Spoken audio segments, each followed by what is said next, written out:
It's gonna be a real challenge to find a film that is as provocative and uncomfortable to watch as this one is in 2026. Blue Film premiered last August at the Edinburgh Film Festival. I started to hear quiet buzz about it, and then from there it did the festival circuit, premiered. A lot of people just really praising it for how kind of bold and out there it is. I read an article about it really praising it, and so from there I was like, I gotta make sure I check this one out when it would get released. It is now being released in the US. The basic setup is like you have a fetish cam boy who agrees to spend the night with an anonymous client, only to discover there's more hiding underneath it all. And this is a movie that kind of plays out like a play. It is a two-hander. It is really interesting to watch throughout, and it's one that's going to stand out at the end of the year. When I'm looking back at the year, this is going to be a film that really sticks with a lot of people. I personally don't find that I watch a lot of newer films that are intentionally made to make the viewer feel uncomfortable. Immediately when a movie is trying to make a viewer uncomfortable and that gets out and a lot of people start talking about just how hard it is to watch, inherently a lot of people are going to not want to watch the movie. Even though it can be difficult to watch, it's one that explores boundaries, taking risks sexually, and it really plays with morals and kind of the deconstruction of,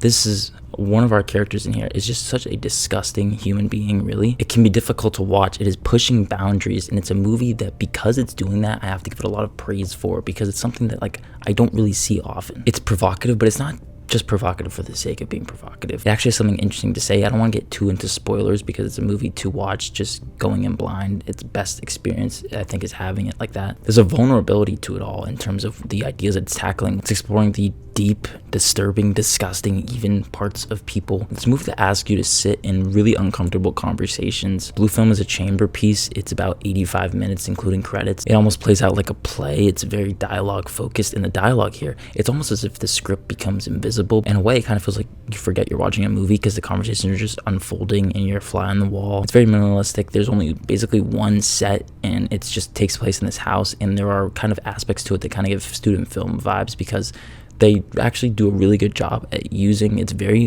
small budget. It doesn't matter that the budget is so small, it's the material and the writing that makes it really interesting and compelling, even though you're just watching really just disturbing things unfold in terms of the conversations.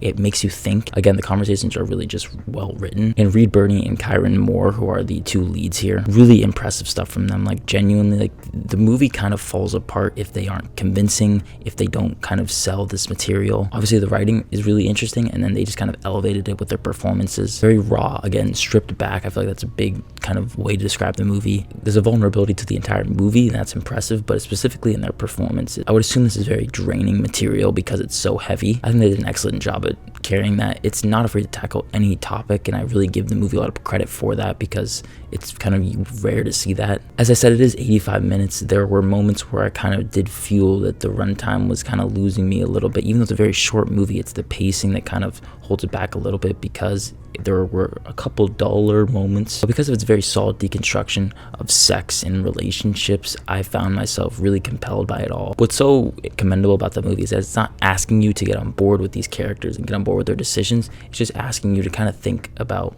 what they're doing, and it doesn't really ask you of anything other than to just think about this. Exploring boundaries, taking risks sexually, like, these are hard things to do, and I think the movie does it very well. It's provocative and an uncomfortable experience for sure, but it's one that has stuck with me. I saw it just a couple days ago, and I'm continuing to think about it. And I think it's a really important movie. It's going to fly under the radar because it doesn't have this big marketing push. It's being distributed by a very small label, but it's one that I do think that a lot of people need to check out, especially if you like movies that are chamber pieces, kind of play out like a play and where it really gets the writing to shine. This is one that you can't miss. I'm gonna give Blue Film a B, and I would recommend streaming this one if you get the chance.